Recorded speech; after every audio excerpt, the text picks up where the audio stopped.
The wine was bitter, but it didn't burn like it used to. Robert Baratheon spat into the fire, the crackle swallowing the sound.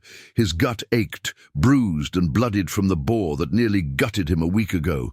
Maester Pycelle called it divine. Luck. Robert knew it was something else. Stubbornness, maybe, or vengeance unfinished. He shouldn't have gone hunting half-drunk, but then again, he shouldn't have trusted his queen either. Lying beside him, on a table littered with crusted bandages and sour milk of the poppy, was the final goblet he'd never finished. Poison, surely. Varys said nothing outright, but the twitch in his eye was enough. Cersei had wanted him dead. He could feel it in the silence between them now, colder than the walls of the Red Keep. Ned Stark stood across the room, arms crossed like a judge. "You almost died," he muttered. "I almost die every day," Robert rasped, voice thin as stretched leather. "What matters is I didn't." The two men stared at each other, the weight of 20 years and countless regrets stretching. Between them, the letter Ned had prepared, naming himself protector of the realm. Robert had burned it. Not because he didn't trust him. Because he couldn't risk a war he wasn't ready for. "I need to stay king," he said finally. "I need to fix this rot before I die for real." Ned looked at him like he was mad. "You're barely alive now, Robert. You think you can fight off the Lannisters with bruised ribs and no allies? I've fought with worse." Robert's eyes narrowed. "Besides, I know now. I know about Joffrey." The silence turned suffocating. Ned said nothing, but his jaw clenched. Robert had seen it in the boy for years. How soft he was, how cruel, how unlike him. He just never wanted to believe it. But now the truth was clear as steel in sunlight. His children were not his children. "When I'm healed," Robert said slowly, "I'm going to tear this kingdom apart if I have to. The bitch lied to me. Jaime's her lover. All, this time." Ned sat down, heavy and burdened. "If you move too quickly, the Lannisters will strike first." "They already tried," Robert growled. "Don't think I missed what happened with the wine. She wanted me gone, but I'm still breathing. That's her mistake." Outside the chamber, footsteps echoed. Sir Baratheon entered, his white armor dulled by stress and sleepless nights. He bowed low. "Your Grace, Lady Cersei requests an audience." Robert smirked, then winced. "Let the lioness come. I want to see how she purrs when she realizes the boar didn't finish the job." Cersei Lannister entered with the grace of a queen and the eyes of a viper. She said nothing of the failed hunt. Instead, she smiled that cold, rehearsed smile that had once fooled Robert into marrying her. "You look well, my king," she said, voice soaked in honeyed venom. "I look like hell," Robert snapped, "but I'm not in a grave. That's what matters." They circled each other, words laced with threats. He didn't accuse her, not yet. No, Robert wanted her to sweat, wanted her to guess just how much. He knew. Her hand lingered on her belly, instinctively. A tell. Was she pregnant again, or just afraid? When she left, Robert turned to Ned. "I'll need the city watch. And Littlefinger, gods help me. I want every rat in this castle watched. If war's coming, I want to be the one who lights the match." Ned hesitated. "Are you sure you want this, Robert?" "No," Robert said, "but I'm king, so it doesn't matter what I want." The halls of the Red Keep were quieter than they had ever been, and that silence was not peace. It was fear. Servants whispered and vanished quickly, as if the very walls had ears. Ravens flew faster than usual, and no one asked where they went. Varys visited that night, late and uninvited, drifting into Robert's chambers like mist under the door. "Your Grace," he said, bowing deep, his hands hidden within his long sleeves, "you're recovering. Splendidly."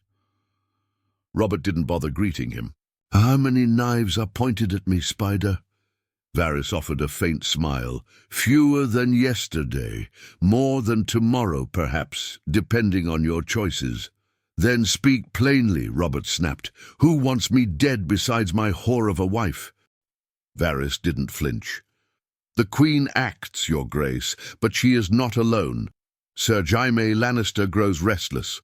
Lord Tywin has summoned his bannermen, and your court, well, half of them wait to see if you'll fall out of bed and die, after all." Robert cursed under his breath. He knew how weak he must have looked, writhing in blood and wine while a boar tore into him. The court had likely already imagined their new king, golden-haired and cruel. "Let them wait," Robert said.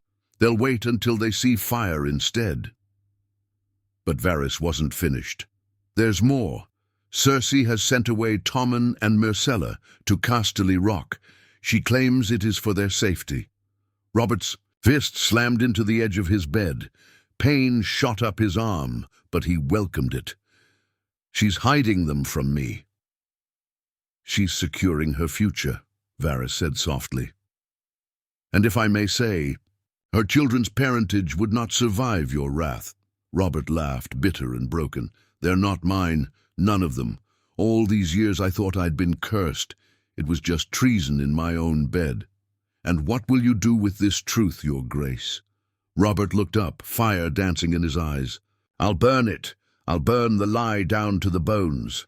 Meanwhile, Ned Stark stood at the Godswood, the last honest place in the city. He stared at the heart tree, lips tight, jaw locked. He had hoped to leave.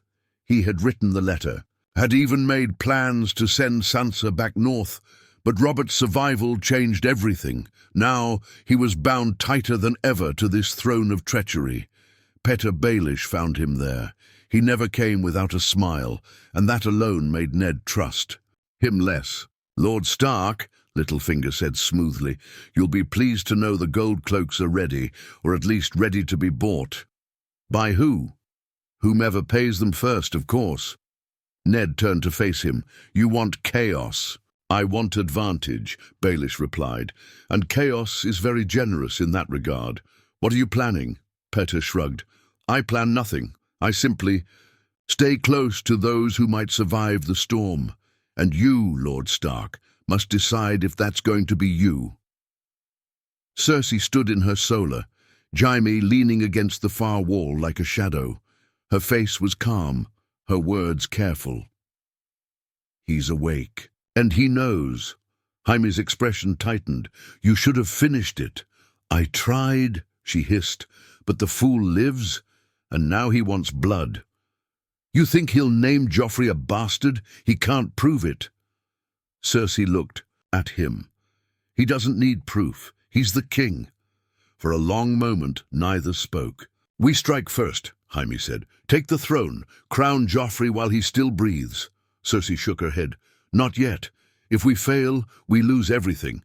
And the gods know Robert is too stupid to die quietly. We need the court. We need the people." Jaime's hand rested on the hilt of his sword. "Then we'll give them a reason." Down in the dungeons, Arya Stark practiced with a wooden sword. Syrio Forel watched her closely, but there was something sharp in his gaze now, something cautious. He could feel the winds shifting. "Your father is in danger," he told her. Arya frowned. "Father's with the king. They're friends." Syrio shook his head. "In this city, friends kill you quicker than enemies." Back in the royal chamber, Robert stood for the first time in days. His body screamed, but his soul was roaring louder. He looked out over the city, eyes catching the flickering torchlights below. "I was a warrior once," he muttered. "Maybe it's time I remembered how to be one again." He turned to Ned, who had entered without a word. "Call the banners," Robert said. "We ride for Casterly Rock." The council room was tense, the air heavy with secrets and sharpened gazes. Robert Baratheon stood at the head of the table, not slouched and drunk as he once had, but firm, hardened, like the warrior he'd once been. He slammed his goblet down, spilling wine across a map of Westeros. "Tywin Lannister defies the crown," he said. "He hides my wife's children, mobilizes forces without leave, and poisons my court with spies. That is treason." Renly looked up, uncertain. But Tywin commands the wealth of the realm. The gold of Casterly Rock keeps the crown afloat, Robert sneered. Then we'll see if he drowns in it. Ned sat quiet, weighing every word. He knew Robert's rage could boil into recklessness, but he also knew the man before him was no longer the drunken king of the hunt. This was the Robert from the rebellion, the one who shattered Rhaegar's chest on the trident. "We'll need allies," Ned said carefully. "Stannis commands Dragonstone. He has ships and he's owed more than he's been given." Robert nodded. "Then send for him and summon the bannermen from the Stormlands. If Tywin wants to play war, he'll find I haven't forgotten how to swing a hammer." Varys raised an eyebrow. "And Queen Cersei, she remains within the castle." "For now," Robert growled, "but not for long." Cersei paced the royal solar, her face a mask of steel. Her courtiers no longer lingered. Her servants bowed lower, spoke less. Word had spread. Robert was healing, and the fire in his eyes had returned. Worse still, he was moving. "I should have slit his throat in that bed," she hissed. Maester Pycelle stood nearby, white beard trembling. "Your Grace, might I suggest patience?" "Enough, old man," she snapped. "Patience is what got us here." Jaime sat in the corner, sharpening his sword with lazy grace. "We still have the boy. If Robert declares war, we crown Joffrey." "And how do you plan to crown a child when the king is alive, surrounded by the city watch?" Cersei said. Jaime grinned. "With enough blood, anything is possible." She turned to him, eyes narrowing. "We don't move unless we have the support of the nobility, and we need the gold cloaks." "Leave that to Littlefinger," Jaime said, standing now. "He always backs the winning side." Meanwhile, Sansa Stark clutched her hands in her lap as she sat before Queen Cersei, summoned unexpectedly. "You've grown into such a beautiful young lady," Cersei cooed, eyes searching. "Thank you, Your Grace," Sansa said quietly, unsure of what was expected. Cersei leaned in, voice dropping. "Tell me, does your father speak often of the king? Do you know where he plans to go?" Sansa's eyes darted. He only says we'll be going home soon." Cersei smiled, but it didn't reach her eyes. "That's a shame. You'd make a lovely princess. If only things stayed as they are." When Sansa was dismissed, she felt more confused than ever, but Arya, who had slipped behind a column near the door, heard every word, and her blood ran cold. Petyr Baelish sat in his chambers, fingers drumming against his chair, watching as scrolls were sealed, stamped, and sent. He had bets on both sides, coin behind Robert, whispers behind Cersei. But one thing was clear. When the lions and stags began to bleed, chaos would be his reward. Ros entered quietly, brushing a curl from her face. "Do you still want eyes on Lord Stark?" Petyr smiled. "Yes, and ears too. He's the key to everything." In the stables, Gendry worked the forge, hammering iron until his arms burned. She heard the guards talk. War was coming. He didn't know much, but he knew the name Baratheon was being whispered more than ever. And his master looked at him differently now. Later that night, Varys stood beside him, cloaked and silent. "You may not know your true name, boy," he said, "but you will, and soon." Gendry's brow furrowed. "What are you talking about?" "Stay alive and you'll find out." That same evening, Robert held a private meeting with Ned. The room was dark, lit only by candlelight, casting deep shadows on their faces. "You said once I was no king," Robert murmured. "You were right, I wasn't." Ned didn't reply. "But I will be now," Robert said. "No more drinking, no more brothels. I'll rule. I'll crush the Lannisters, make the realm safe." "Again?" Ned looked up. "And after that?" Robert hesitated. "I'll name Stannis heir, not Joffrey. The lie ends with me." Ned's breath caught. "That'll start a war."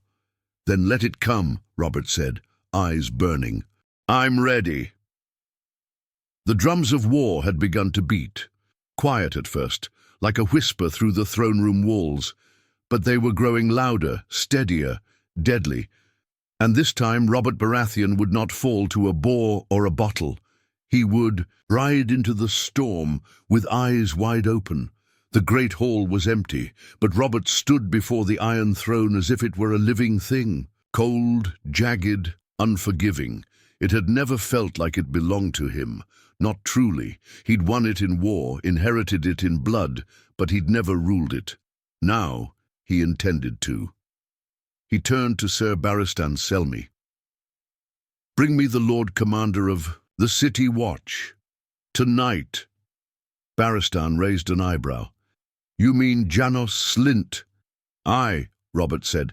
"He'll bend or he'll break. I'll not have rats guarding my gates." The doors groaned open behind them. Lord Renly stepped, in face pale and uncertain. "My king, a raven arrived from Riverrun. Lord Hoster Tully is dying. Catelyn is travelling south." Robert grunted. "So the North's in motion." "And worse," Renly added. "Stannis is coming." Robert's eyes flared. "Good. I want him here. I want him to see the mess I'm about to clean." But even as Robert called for order, Westeros slipped further toward chaos. In the Tower of the Hand, Ned finished sealing a letter. It was addressed to Stannis. The words inside were clear, damning. "Joffrey is not Robert's son. The throne is yours by right." He didn't trust ravens anymore.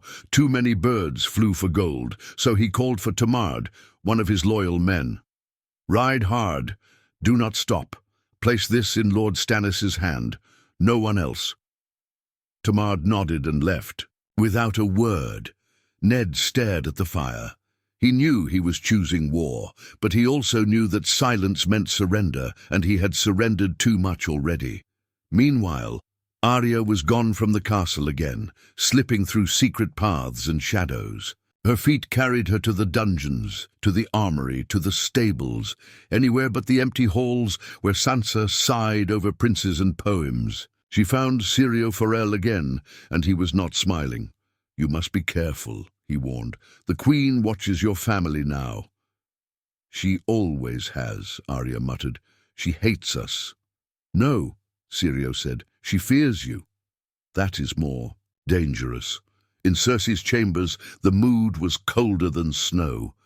"We must move first," she told Jaime. "Robert is planning something. I can see it in his eyes."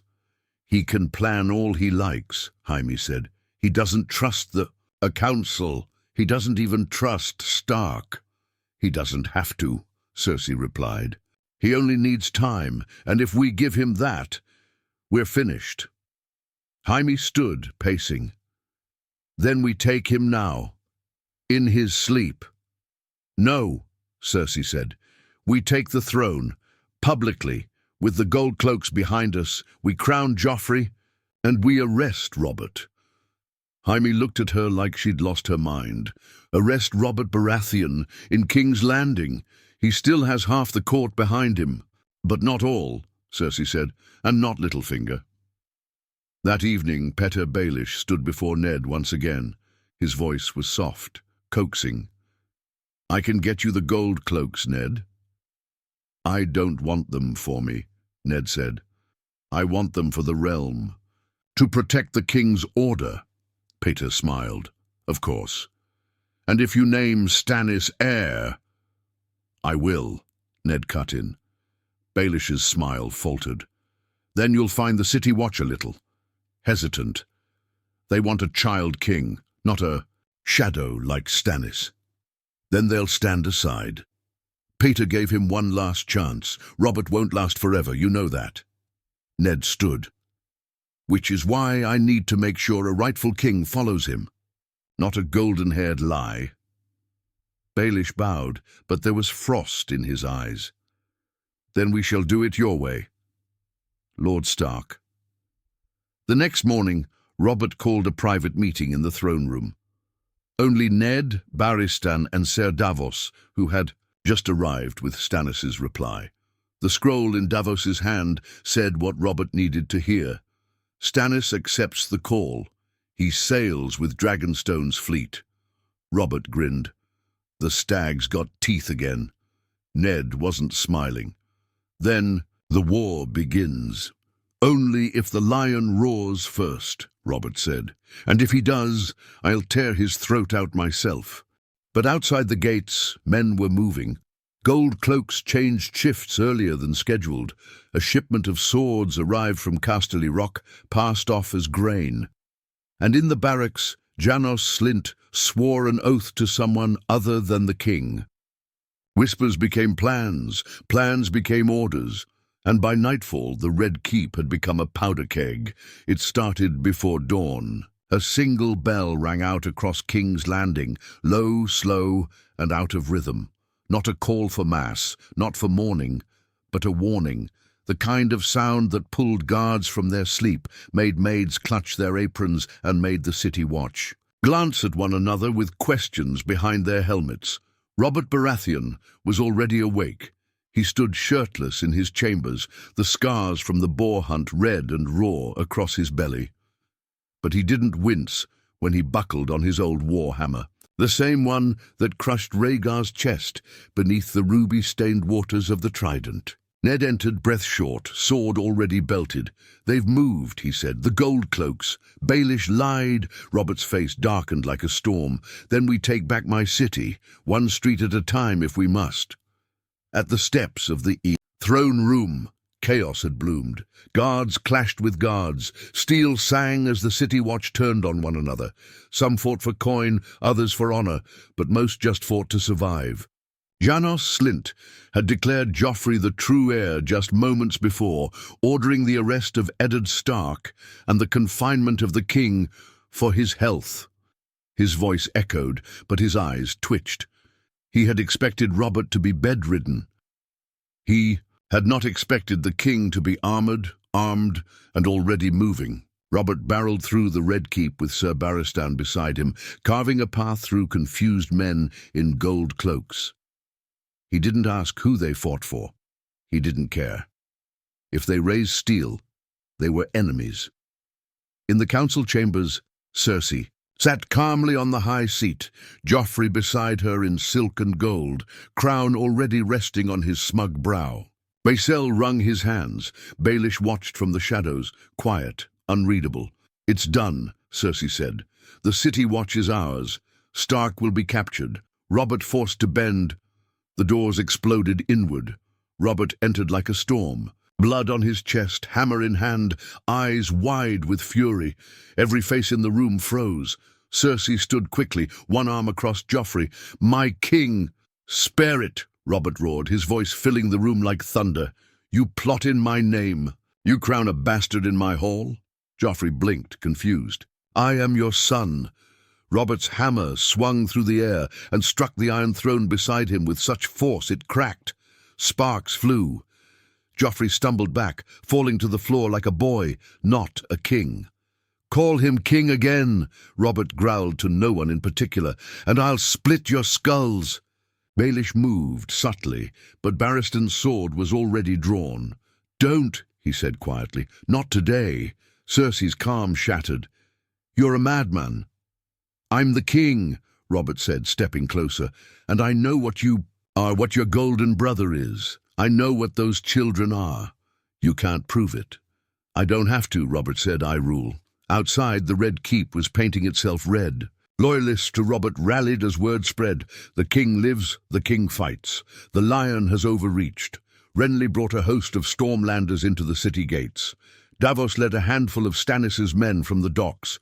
It wasn't enough for full war, but it was enough to remind the people who wore the crown. Ned found Arya in the confusion, sword in hand, wild-eyed but alive. "I can fight," she said, panting. "You already are," he said, pulling her into his arms. "Now stay close." He knew they weren't safe yet, not by a long shot. Later that night, Cersei was confined in her quarters, not arrested, not executed, not yet. Robert stood before her, the guards outside silent as stone. "I should have had your head on a spike 10 years ago," he said. "But I was too blind, too drunk, too in love with ghosts." You still are, she spat. You drink for Lyanna. You mourn for a girl you never had. You're nothing but a broken man in a crown. Robert smiled bitterly. And still, I beat you. Cersei turned away. And the boy, she asked. He lives, for now. He's still a child, but he'll never sit that throne, not while I breathe. The next day, Robert summoned the court. He stood, robes blood-stained, hair uncombed, and rage still simmering beneath the surface. I am King Robert Baratheon, he declared, voice raw and real, and the war has just begun. Tywin Lannister read the Raven's message in silence, his jaw tightening with every word. His eyes moved over the wax-sealed parchment, fingers curling slightly around the edges. When he finished, he folded the note neatly, stood and tossed it into the fire. The fool lives, he said at last. Kevan Lannister, seated across from him in Casterly Rock's great chamber, didn't reply. He knew better than to interrupt his brother's thoughts. Not only that, Tywin continued, he's routed our men in King's Landing. Slint is dead. Baelish is missing. Jaime remains trapped in the capital. Do we send for him? Kevan asked. Tywin turned sharply. No, he'll stay there. He's more valuable as a hostage now than a soldier. Kevan hesitated. And the Queen? Useless now. Tywin's voice cut cold. She moved too soon. We should have waited until Robert's death was certain. Kevan lowered his voice. So what's next? Tywin stepped toward the window, overlooking the western hills. His voice was calm, but filled with calculation. Now, we remind the realm what it costs to humiliate a lion, call the banners, all of them. Back in King's Landing, the city smouldered. Bodies still hadn't been cleared from the keep's inner halls. The gold cloaks, now purged and reformed under Robert's command, patrolled the streets with twice the force and half the trust. Robert stood with Ned Stark in the small council chamber, now mostly empty. Renly sat across the table. Davos stood by the door. Varys had vanished. Pycelle hadn't dared leave his chambers. We have the capital, Renly said, but we don't have peace. Robert nodded. We've kicked the lion, now the pride will come. Ned leaned in. Your best move is to secure the north and the Stormlands. Stannis is already sailing from Dragonstone. And your brother? Robert asked. Renly's jaw tensed. He thinks the throne should be his, says you're a wounded relic and Stannis is too cold to rule. Robert chuckled darkly. He's not wrong about either of us. But he's not king, Ned said firmly. You are, and when the dust clears, someone must follow. It cannot be Joffrey, nor a puppet. Robert's face hardened. Then we crown Stannis. No more lies, no more false heirs. The boy stays alive for now, but he'll never wear a crown. Sansa wept in her chambers, the screams and clashing steel still echoing in her head. Joffrey had been dragged away by the guards, kicking, screaming, cursing. He hadn't even looked at her. The boy she thought would be king was now a prisoner, and her world of songs and silks had been crushed beneath the weight of truth. Her mother, Catelyn Stark, arrived that afternoon. The reunion was not sweet. You were promised to a snake, Catelyn said bitterly, and you smiled through it. I didn't know, Sansa whispered. I thought he loved me. Catelyn looked at her daughter with pain. Then now you know what the world is, Sansa, and it is not love. Meanwhile, Arya had changed. Syrio Forel was gone, vanished during the fighting. Some said he died, others claimed he fled. Arya said nothing. She spent her days shadowing guards, learning from steel, watching with the eyes of a wolf. She didn't play with wooden swords anymore. Gendry noticed. You're not like other girls, he told her, hammer in hand. Arya glanced at him, then away. Good. Far across the narrow sea, word of Robert's survival began to ripple through the free cities. and in the shadowed halls of Illyrio Mopatis, a Targaryen girl with silver hair listened quietly. "If Robert lives," Dany asked. Softly, "does that mean he will still hunt me?" Illyrio smiled. "He's distracted now, but yes, one day the king will remember you." Dany stared at the fire, her hand resting on her belly. "Then I'll make him remember me first." Back in King's Landing, Robert stood before the small folk gathered in the square below the Red Keep. He wore no crown, no cloak, just armor, scuffed, blood-marked, real. "I am Robert Baratheon," he said, his voice echoing across stone. "I am your king, and I will not be moved by lies, by gold, or by those who would tear this realm apart for their pride." He raised his hammer high. "Let the lions come, let them bring fire. I'll meet them with fury." The crowd roared, and for the first time in years they believed in their king again. But as the cheers faded, a raven landed on the ramparts. Its message was simple: Tywin marches, 20,000 strong. The raven's words sat like a stone in Robert's gut. 20,000 men, all loyal to House Lannister, all marching east toward King's Landing. The dust of their boots would darken the fields. The clang of their armor would echo before. They were seen, and Tywin Lannister, cold and calculated, had not come for a siege. He had come for a reckoning. Robert stood at the map table, the flicker of candlelight casting shadows across the painted table of Westeros. Ned Stark stood beside him, silent, watching the line of Lannister markers moving ever closer. "He'll come fast," Robert said. "Tywin doesn't waste time." "And he doesn't bluff," Ned replied. Robert's jaw clenched. "Then we don't bluff either." In the throne room, the council gathered again, thinner now. Sir Barristan, Renly, Ned, Davos, and a newly arrived Stannis Baratheon cloaked in black, his face carved from stone. "About time you joined us," Robert muttered. "Stannis didn't bother to sit. You wouldn't have needed me if you hadn't spent a decade drunk." Robert snorted. "And yet here you are." Stannis nodded once, tightly.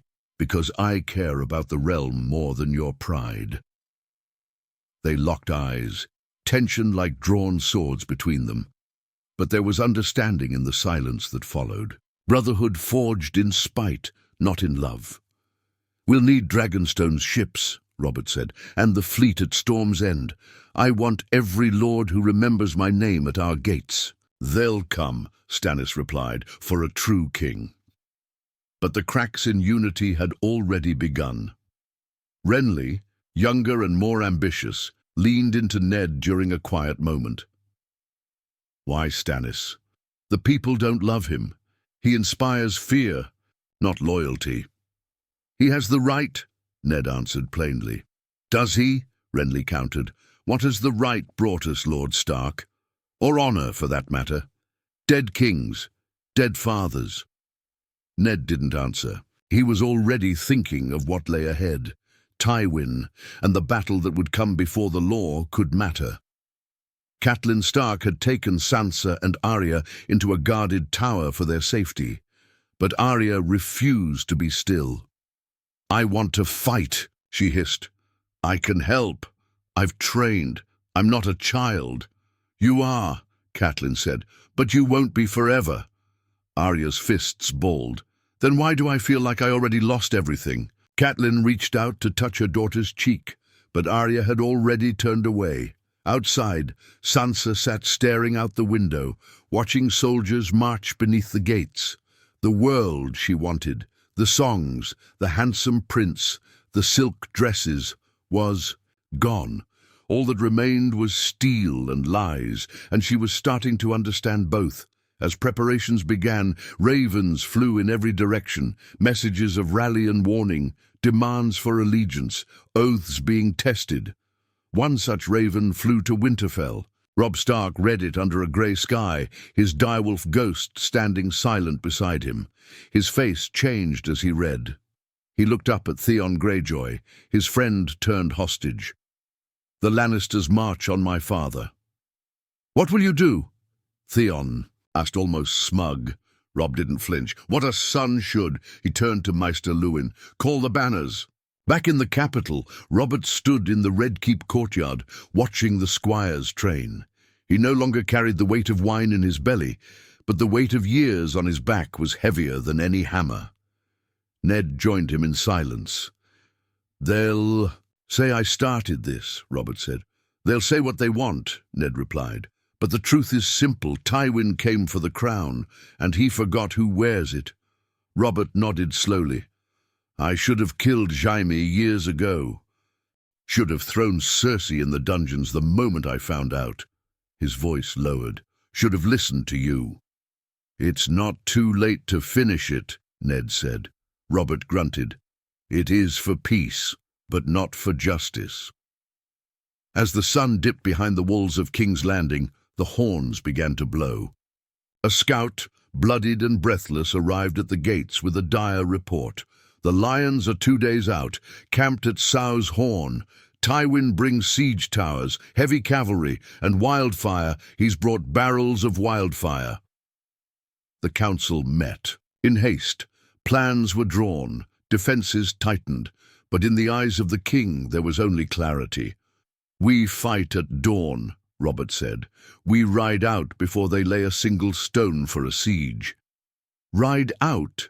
Renly asked. "You'd meet Tywin in the field?" Robert smiled, grim and ready. "I was never meant to rule from a throne, but I can end a war from a saddle." Outside the Red Keep, under torchlight and fear, soldiers lined up for war. Baratheon banners flew beside stark direwolves and Florent ships. Crows circled above. In his tent that night, Robert sat sharpening his hammer, the metal groaning with every scrape. The ghosts of Rhaegar and Lyanna lingered in his thoughts, but this time he would not fall to memory. This time he would fight like the warrior he once was, and this time he wouldn't miss.